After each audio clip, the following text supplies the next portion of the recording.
Welcome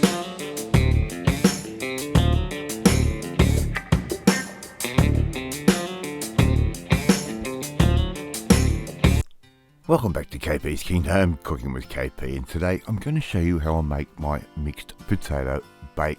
This is a great little side dish for whatever you're going to serve it with. Just tastes amazing and it's really easy to do. Equal parts white potato and equal parts sweet potato. Right, you need a vegetable peeler. If I need to show you how to peel a vegetable or peel a potato, well, you're in trouble. Right, the peeled, I've now got my mandolin set at around about 5mm thick, and all I'm going to do is, using the guard of course because I like my fingers, we are going to just slice those through just like that, and keep going until all your potato is sliced up. And using a mandolin, it's the perfect way to make sure everything is exactly the same size. Now we're going to do the same and repeat with our sweet potato.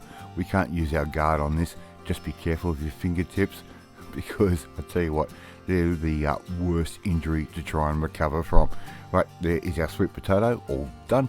Going to give that a bit of a salt, just like that. You can use as much or little salt as you like, but look, potato loves salt, it needs it. Right, so we've just done that, and I'm going to add one more ingredient here. I'm going to add in a nice big dusting of freshly grated Parmesan or Pecorino cheese. I like the Pecorino because I like the funkiness of the sheep's cheese.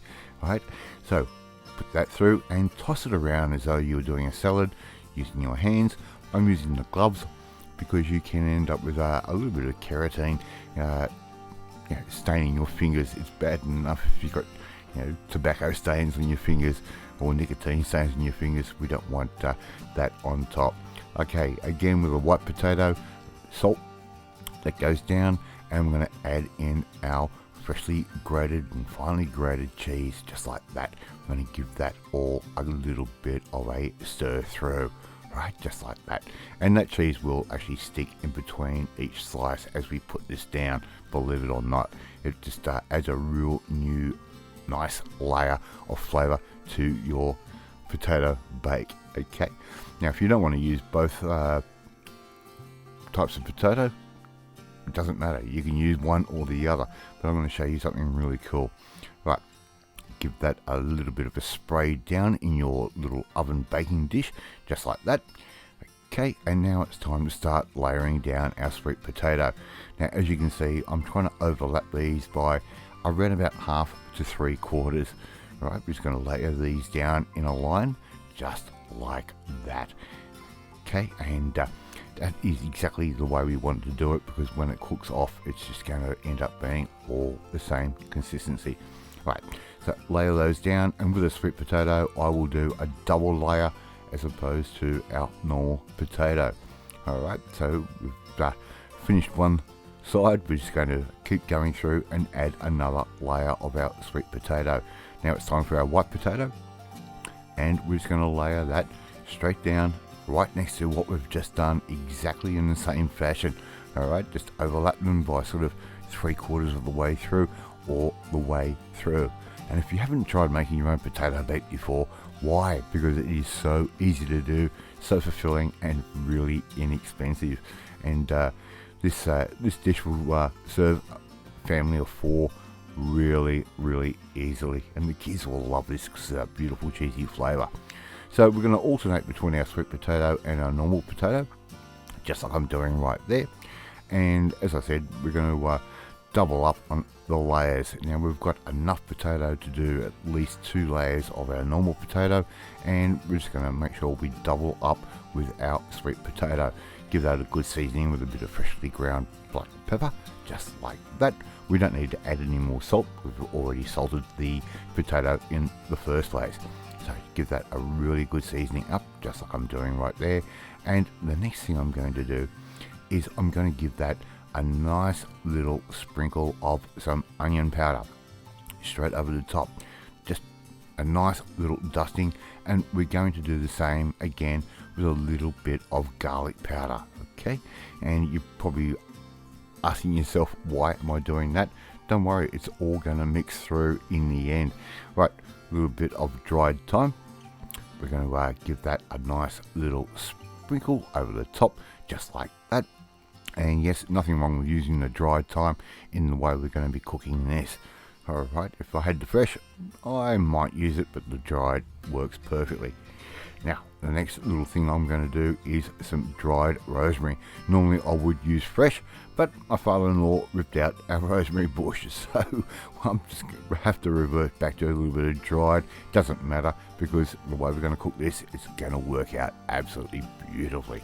But in total, I'm going to add in around about a litre worth of cream, just the cream you buy from your store. Make sure you get that evenly sort of sprinkled all over the top, and let that sit a little bit, and we're getting pretty much ready to cook. Our oven is already sitting at 180 degrees Celsius.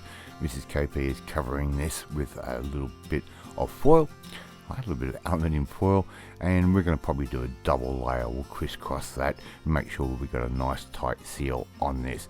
Put that on a tray in case it overflows. Into the oven 45 minutes. We're going to take it out after 45 minutes at 180 degrees Celsius, and what we can do now is just remove that foil, okay, like that, and we're around about sort of getting close to halfway through. I'm going to add a little bit of cheese on top. You can use whatever cheese you like, just grated cheese. Just sprinkle that all over the top. Give that a nice good dusting like we're doing right there. And I'm just using a little Mexican cheese blend that I find at Costco. And we've got more of our grated Parmesan or Pecorino cheese. Up to you which one you want to use. Put that over the top. It's going to add that nice little bit of sharpness to this dish.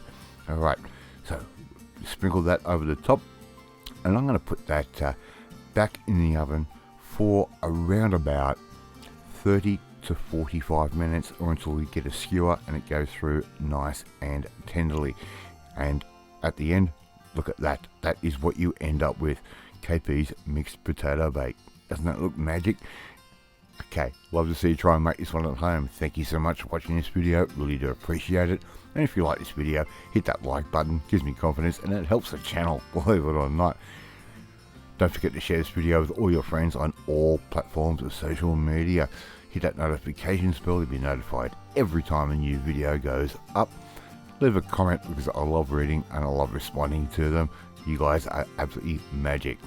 In the meantime, if you want to learn how to cook a really basic, easy side that will go nice with a roast, well, you need to come and join the family, my family. Hit that subscribe button and you'll never miss another one of my videos again.